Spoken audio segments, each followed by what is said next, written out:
I got there. I got another box from my bank. This one's back to my regular bank. They're always willing to give me a box, and here we are, unopened one from Brinks. So let's open it up and see what we get. If we get circulated pennies, we got a box to hunt. We're gonna look for all those Wheaties. We're gonna look for those Canadians. We're gonna look for those errors and varieties, as you know. And because we love it all. So got a good box last time I was on vacation, and this one is going to be circulated. So we got a box to hunt, and we're gonna start with roll number one there. So let's get to it. Let's find all the goodies of this box, and we'll be right back and bring it back on the first find. Well, that didn't take long at all. Roll number one, and we got our first Canadian. So the Canadians came out to play early, that's for sure. So let's pull it up. It's facing towards us. It's 1968. That is 98% copper goodness from my brothers up in Canada. Thank you so much. We love your Canadian pennies because they're 98%, and we love the copper in them. So that's the first roll, so stay tuned. All right, roll number three, and we got our first wheat penny, and we got another find there. So let's pull it out. The first one's gonna be facing towards me. That's why I saw it. It's gonna be in 2009, and there it is, 2009 Philadelphia. As you know, is a rare penny from 2009, so I like to collect them. And one nice thing about this is, you know, there are varieties in this Lincoln here. When they're sitting down there, they got the extra thumbs and all that to look for, and I don't see it there. Just looks like a regular 2009, so that counts as a quarter of a point, so we always take that. But that's what we really want. Right there is our first wheat penny, and it looks like it's in decent shape. This like sucker has a little luster left on it, so let's take a peek and see what year that is. That is a 1944 Philadelphia, and for a 44, you can see there's some shine left on that thing. Wow, I'm actually quite surprised. It's in decent shape, so that'll have a little bit more value. I'll have to see if that upgrades my album. I don't have a 44 in really good condition. I found her on roll. So first wheat penny, 1944 Philadelphia, with a little shine left in it. And I didn't see anything else. Those things just popped up. So I'll keep on searching and bring you on the next find. All right, very next roll. Roll four, and we got multiple hits in here. As a matter of fact, we got multiple wheat pennies, and we got one Canadian. So we got three finds in this roll alone. So let's take a peek at what we got. Here's the first one. That's a Canadian. Let's pull it out. Let's see what we get. We got 1983. That is copper Canadian goodness from my friends up north. I appreciate your copper pennies. 98% copper goodness from my friends up in Canada. And we got two wheat cents. So there's the first one. I saw that one first. It was sticking right up at me. And that's going to be our second 1944 Philadelphia. So very nice. This one is not as good a shape as the first one, but we'll still take it. There it is, an all wheaty goodness. So 1944 Philadelphia, that's our second one. And the second wheat penny was showing that way. So let's pull that one out and see what we get. And let's flip it over, and we get a 1945 Denver. Let me verify that. And it is 1945 Denver, so we got a 44 and a 45 Denver. So this is a very good start. 3 wheat cents in the first 4 rolls. So we will take that. Hope that streak continues. So 2 rolls in a row with wheat pennies. 3 in the last 4 rolls. That is a great start. There's a 1964 Denver as well. So good mixture in here. We'll keep on searching, and we will bring you on the next find. All right, roll 5, and the streak continues. We got multiple hits in this roll. I'm starting to wonder if we got a little mini dump here, because we got one side find, 2 wheat pennies, and a Canadian. So let's go left to right. There's the first one. It is our 2009 out of Philadelphia. You know, those are rare to find, those 2009s. And there's the back. So we will take that. all day long. I love it getting those. They're hard to find. I'm average about 3 to 5, so they're always nice to get. And the next one was a wheat penny, and there it is. It's facing downward. So let's see what year that is. And let's flip it around. And it is a 1950 Philadelphia. So very nice. Our first one from the 50s, and it comes right from 1950. So very nice. It's circulated, but we will take that. Those are always cool to find. And I had another one sticking upward. Where'd it go? That is a 66. And actually, the Canadian will be next one up. So let's pull the Canadian up. Let's turn it around, see what we get. We get a 1969 Canadian leaf penny from my friends up north in Canada. That is 98% copper, and it's a nice older one, so we will take that. And the other one was facing up. I know that. So there it is, right there, 1953 Philadelphia. Let's flip that around. There it is. It's used. It's abused. I just want to verify. Yep, it is 53. It's used and abused. It's been passed around a few million times, I'm sure. It's kind of worn on the back, but you know what? It's still a find. So, 1953 Philadelphia, and that marks our 5th wheat cent. I'm in roll 5. I'm getting 1 wheat cent a roll. That is unheard of.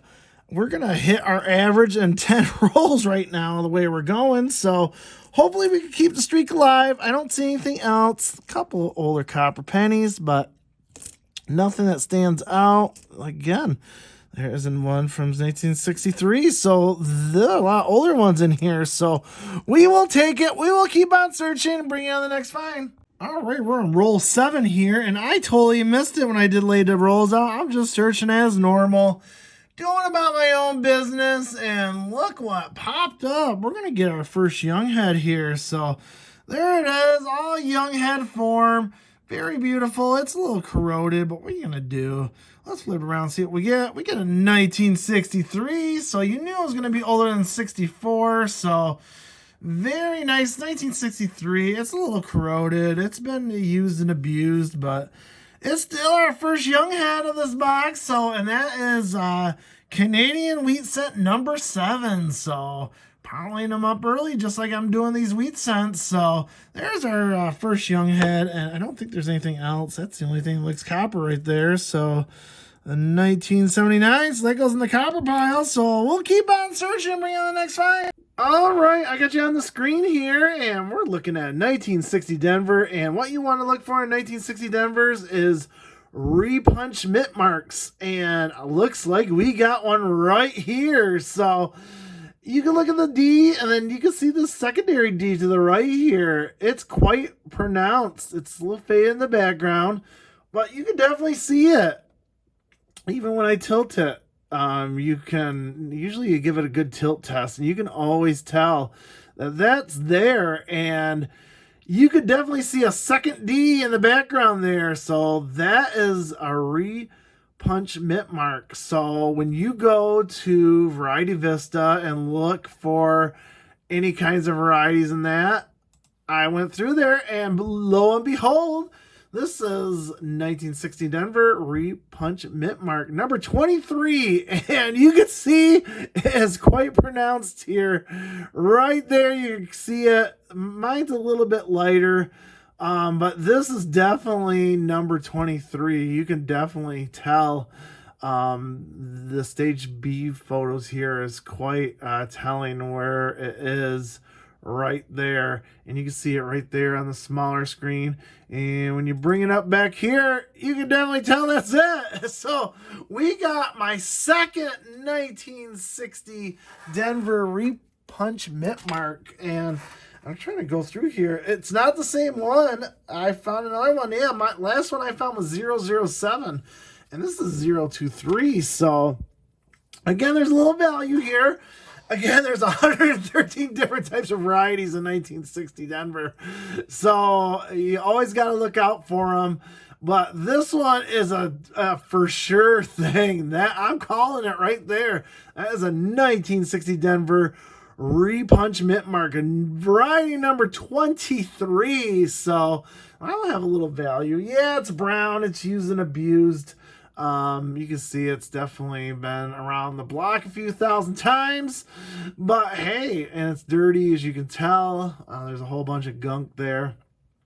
But you can definitely tell that as a telltale sign of a repunch mint mark. So we found it, and we're going to take it. It's worth more than a penny, that's for sure. Probably a couple bucks, knowing the condition there. But still, it's awesome to find something like this floating around, being circulated, passed around every day, and no one notices it. But I noticed it today, and that's going to get sleeved up. So it is a major find. 1960 Denver Repunch Mint Mark, variety number 23. And we'll keep on searching and bring on the next find. All right, we're on roll 17, and we got another wheat set. It was sticking straight up when I laid the roll out, and this one's facing up, and this one's an older one, so very nice. We're going to get a 1926 Philadelphia, so definitely one of the oldest ones I found in this box so far, that's for sure. It looks like it's a little road rash,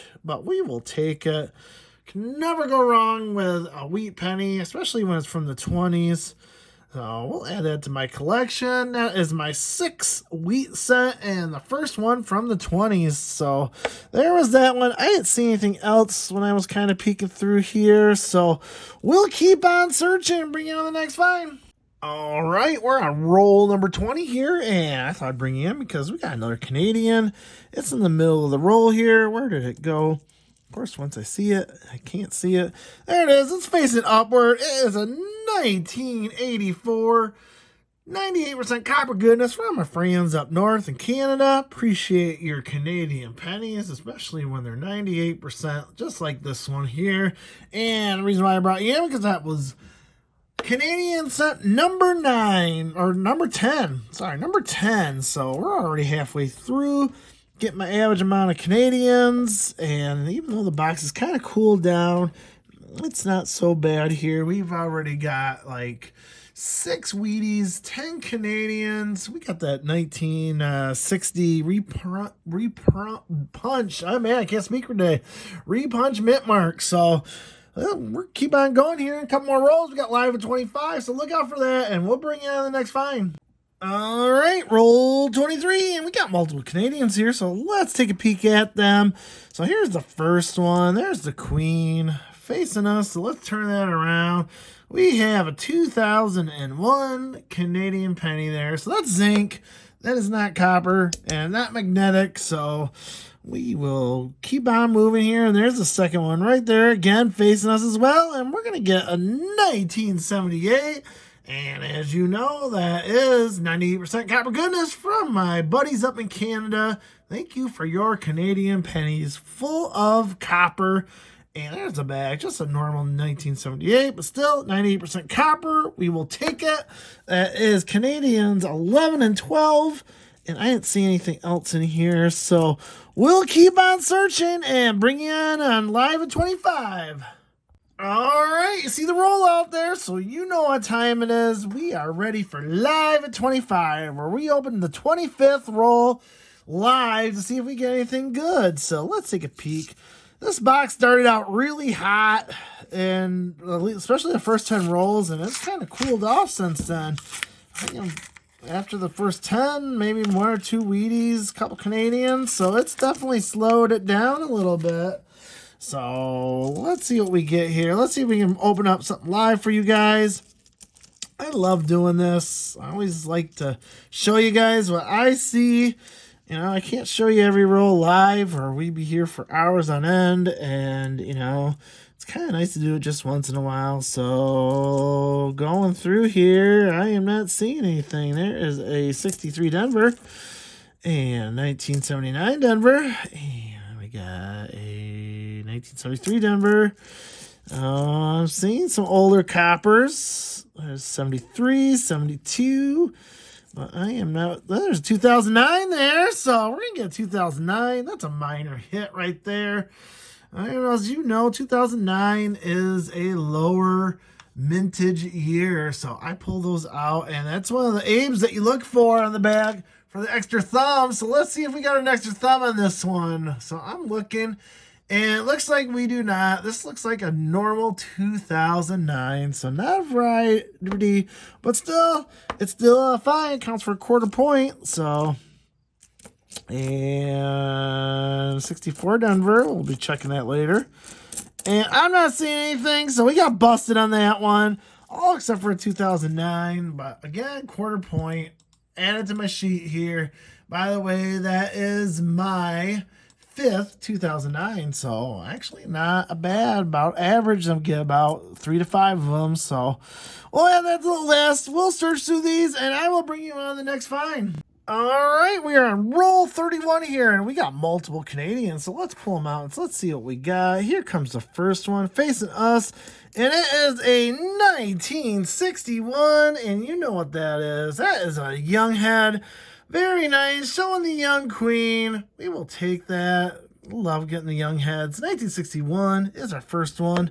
98% copper goodness from our friends up in Canada. Thank you very much for your Canadian pennies, because they got 98% silver. Up next, this one's the older queen, so we know that's going to be zinc penny, and that one's going to be 2001.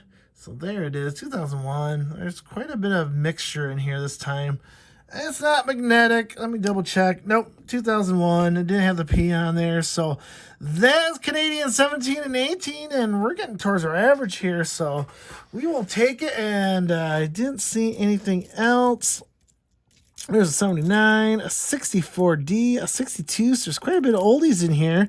66, but I don't see anything weedy or anything like that, so we'll keep on searching and bring you on the next find. All right, roll 34. We got multiple Canadians in this one, so let's pull them out and see what we got.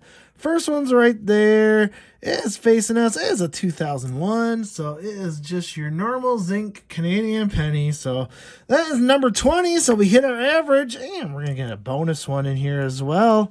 It's second from the end there, and the queen is facing us, so let's flip that around and see what we get. We get, oh, very nice. We're going to get one of those rock doves. I always pick these up every other box or so. 1967 Canadian rock dove. Those centennial pennies. And very nice. This one's in pretty decent shape, so we will take it, add it to my collections. People have a hard time finding these. I find them quite often, so I love these. These are cool to get. It's a little treasure that you find, so we will take it. 1967, 98% copper goodness from my friends up in Canada, and that is Canadian number 21. And man, I am on a weedy drought. That is for sure. I have not seen any for quite a while. So we will keep on searching and bring you on the next find. All right, we're on roll 35 here, and I brought you up on the screen. And you know when I bring you up on the screen, I found something big, and I did. So what you got looking here is a 2000 Philadelphia. So you might ask, why am I looking at a 2000 penny? It's fairly new. Well, guess what? Between 1998 and 2000s, the Philadelphias, they made a variety on the back, which is called a wide AM. So I'm going to show you what a 2000, and this is a bad example, it's the only other 2000 in the roll. So there is a 2000, and when we flip it around, when you look at the A and the M in America, they're touching. So that's what's called a close AM. And that's the normal penny right there is what that is a close AM. That's the common one. Now, the variety in the 98 through 2000 is called a wide AM. And when you flip this over, you can see it right there. It is not touching. You can see the big spread between the A and the M. And I'm going to bring this penny back. And of course I got it upside down, which never helps, but there it is. Try to get both on the scope. So again, you could see the difference for sure. And man, I was just so close there. There we go. There's the close AM. There is the wide AM. You could tell the difference big time. Also, you kind of tell here it's a wider gap between the M and the E. You see how it kind of, this is almost parallel and this is kind of like spreading out. But this is the biggest sign right there, is the wide and the close. The A&M's almost touching here. This one, there's a distinct gap. So that is that one. We found another variety in this box. That's my second one. We got that 1960 Denver Repunch mint mark. And now we got a 2000 Philadelphia wide AM variety. And unfortunately, this one's been around the block a few thousand times. It is not as crisp as my other one. I found one early when I started searching. This is from February of 2020, and I found this one in one of my very first few boxes. And again, you could tell by the wide AM right there. It is easy as you can see right there. So that's what you look for. And as you can tell, this 2000 here was in a lot better condition than this 2000. That's for sure. It is definitely, it's starting to lose its luster, and it's been passed around all over the place, as you can tell. It's flattened, it's losing some of its touch. Got a hair in there. So, but it's definitely a wide AM, and guess what? That's worth more than a penny. I don't know what the book value is on these. It's probably a buck or two, knowing in this condition, but still, finding YAMs are hard to find, especially circulating around. So we're going to call this one, we got our second variety of the box. It's a 2000 Philadelphia wide AM, so we will take that, even though it's not in the best condition. It's our second find, and that's huge to find two varieties in the same box. It's kind of big. I mean, I'm not getting the wheat pennies, but we're getting the varieties, and we'll keep on searching and bring you on the next find. All right, we're at roll 45, and finally, after a long time, I finally got another Wheatie. It took like almost 25 rolls before I got one, and there it is, standing proud. The wheat is facing towards me, so let's flip that around and see what we get. We are going to get a 1958, so the last year of the wheat penny. This sucker's used and abused. It's been passed around the block a few hundred times, but there it is. Then that is wheat number 7. 7. So we're still below average. We started really hot, and all of a sudden we went really cold. So that is wheat number 7, and we'll count it, even though it's a 58. That's the last year of the wheat, and I didn't see anything else in here. So we got 5 more rolls left, and we're going to do live at 50, and then a wrap up. So stay tuned, and we'll be right back. All right, we're on roll 47 here, and I started unwrapping it, and I was opening it up, and I got caught, and I went to look to turn the end, and look what we got there. I didn't even notice that. And sometimes I check the ends, sometimes I don't. I probably should more often. But we got a wheat cent ender right there. And that is awesome. Wheat ender from roll 47. So there it is. Let's open that up. Let's take a closer look at it. And, you know, I got to check my ends better. And there it is. I'm going to set this aside. There it is. Pops up.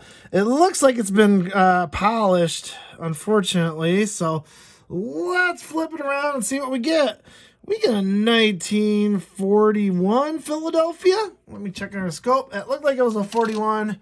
Are my eyes deceiving me? Nope, it is a 41, and that is one polished 41. That is unfortunate. Oh yeah, you can feel the polish on it. It's, yeah, someone really polished that up. Yeah, it's a definite. You can always tell when they polish it. You know, it has this whitish tint look. And you can kind of see the polish rubbing off a little bit on the back, and it started to get the ring of death, probably because it was an ender there, but that's a 1941. We will still count it. Unfortunately, it's polished. You won't get much for that one, but it's still a fine. I still got polish on my fingers. You can feel it. That is the 7th wheat penny, and you know, I even finished looking what we got there, and look what we got right there. We got a 1964 Canadian, and you know what that means. That is a young head. There she is, an all young head, beautiful form there. So 1964 young head Canadian. That is 98% copper goodness from my friends up in Canada, up north. And we got that wheat scent, and man, we still got some searching to do here. See if there's anything else. There's an 81. That's copper. That's a pretty decent shape 68D. So I'm going to quick put that on the scope to see if there's any DDRs on there. And it looks like there's no DDR. But man, for a 1968 Denver, that's in pretty good shape. Look at the luster on that thing. That's nice. We'll take that. And a 73. And 72. Is that 72S?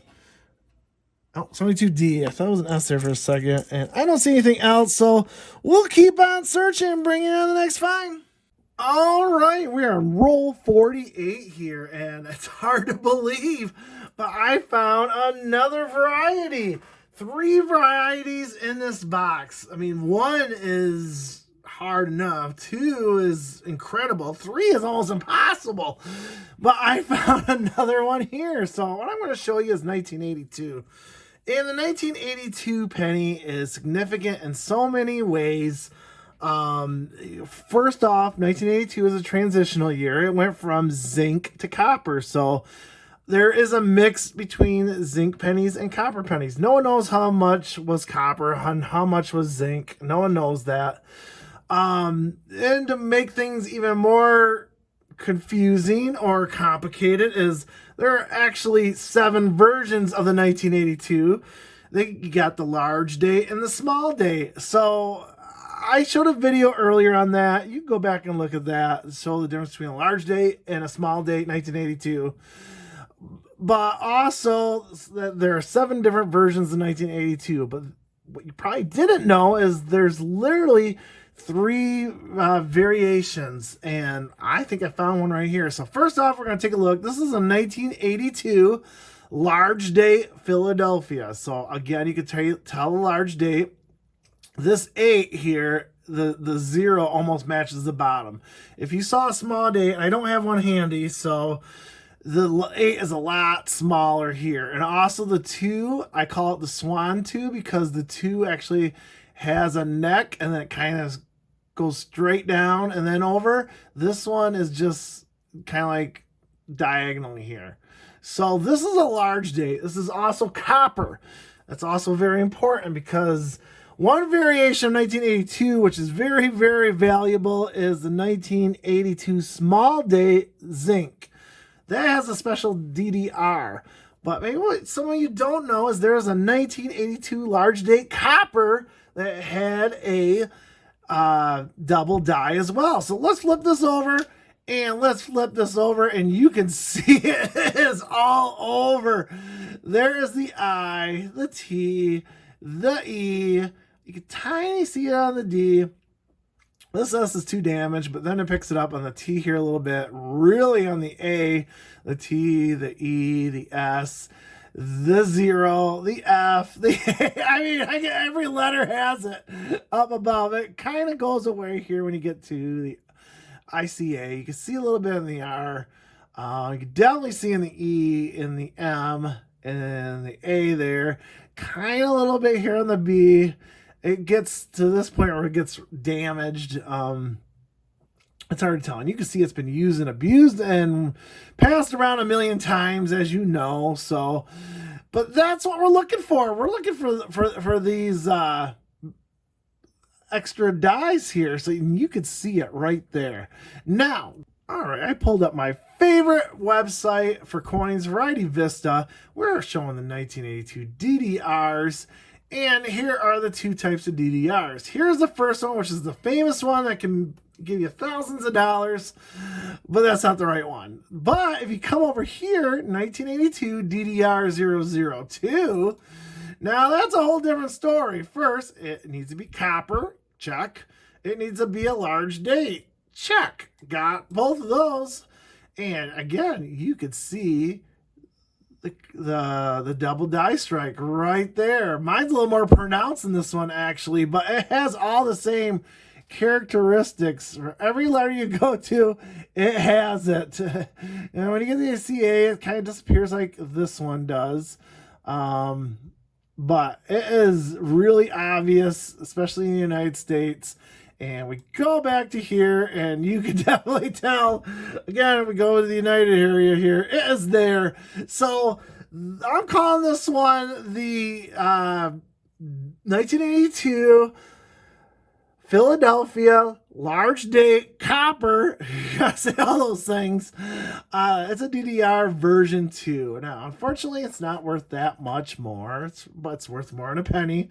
Again, this thing is used and abused, passed around. You can see all the nicks. It's turning brown.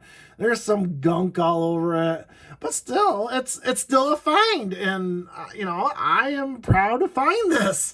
It's not every day you see something like this, and it's not every day. It's my third variety in this box. It's incredible. You just don't see that to have. I mean, 1, you're lucky. 2 is incredible. 3 is just, I don't know what the odds are to find 3 varieties in a box. I have it right there.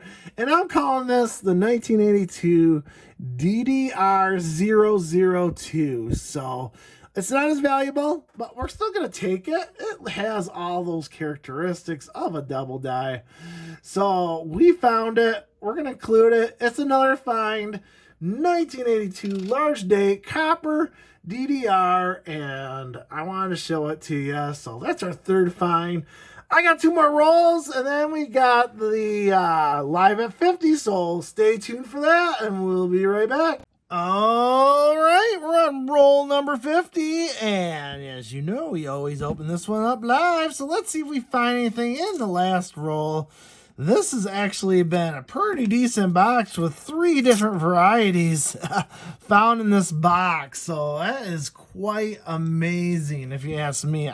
I'm lucky when I find 1, but to find 3, man, that is incredible. We found so far 8 wheat cents and 28 Canadian. So this has been a pretty good box, I would say. So here's the last roll. Let's flip it and see if we got anything good. There's quite a bit of copper in there, that's for sure. So let's take a peek here. See if we find anything. There's a 76 Philadelphia. And wait a second, right there. That is another Wheatie right there, facing right at us. That is a 1940 Philadelphia, and we flip that around, and there is the wheat set. We got one live. I love it when I find the ones live for you guys because it's always more thrilling. I'm not a hoaxer or anything like that. When I open these up, you never know what you get, and there we go. 1940 Philadelphia. And that is our 9th wheat cent. So just a hair under our average, but we will take it. Love finding them live. And I'm so happy because you guys get to see it while it happened. And there's a 1970 Philadelphia. And which one's that? 1966 Philadelphia. So like I said, there's quite a few coppers in here. 61 Philadelphia. And I'm not seeing anything else. That's 1960 Denver. Like I said, there's quite a bit of older ones in here. 1971 Denver. So there's our big find right there. The 1940 Philadelphia. We will take that, add it to my list, and we're going to finish searching this up. And I have some copper to count, as you know. There it is. It's about average to below, a little below average, I'd say. But we'll count it out. We'll see how much copper we get. We'll show the highlights, and we'll be right back. All right, here's the summary of that box. So actually, we did really, really good in this box. Probably one of the better boxes I've had in quite a long time, and we'll get to the reason why. So first up, we ended up with $4.99 right on the button of 20%. That's right on average of what I get is about 20% copper rolls. So put that, as you know, I keep the copper, so I will store that up and save it. So there we got that. So we ended up with quite a bit of 2009s actually too as well. So we ended up with, I believe, 8 of them. 2, 4, 6, 8. Yes, we did. Some nice ones in there, some not so nice. So I'll eventually go through them and see if there's any keepers. You know, that one might be a keeper. Somebody might throw back to the wild. So it just all depends. No heirs or varieties in those 2009s. So there is that. And also we ended up with 4 1959s or 1969 S's. I think we ended up with 3 59s and 1 69S. And that 69S was not the double die. So actually a couple of those 59 Philadelphias are not in bad shape, so we will take that. Oh, there it is, that. And we also got lots of Canadians as always. 28. There's actually quite a bit of zinc ones, so 2, 4, 6 zincs. We usually have a lot less, but that makes 22 that I will keep, and I'll throw the zincs out in the wild. I'll check them against my album, but we'll throw those back in the wild. Keep the ones at 98% copper. Ended up with 4 young heads, so that's not bad. I love getting the young heads. And we also got the 1 rock dove. As you know, I always seem to get a lot of these rock doves, so there is another one added to my collection, and keep that as well. So we'll go next to, let's see what we got here. I forgot what we got here as well. We got 3S pennies. I'll keep aside, no big deal. 2 pennies here. I will check against my album. Really good shape. That were copper. So we'll take a peek at that. And so then up next, we ended up with 9 wheat pennies. So 3 were from the 50s. 1 really corroded 58, 53, and a 1950 Philadelphia. I think that, yeah, they're all from Philadelphia. Yep, all from Philadelphia. So 3 from Philadelphia. We end up with 5 from the 40s. So there they are. I also included that nice polished, very polished. I can still feel every time I touch it, you get polish on your hands. A nice 41. Like I said, unfortunately, it's polished. Can't do nothing about that. There's a 1940, and the oldest of all of them was this very nice 1926 Philadelphia. Always cool to find something from the 20s. Very nice. It's used and abused, but we will count it. I stack those, so we will put that with my stack. So I ended up with 9 Wheaties. So the best of the best, that is for sure, were the 3 varieties. So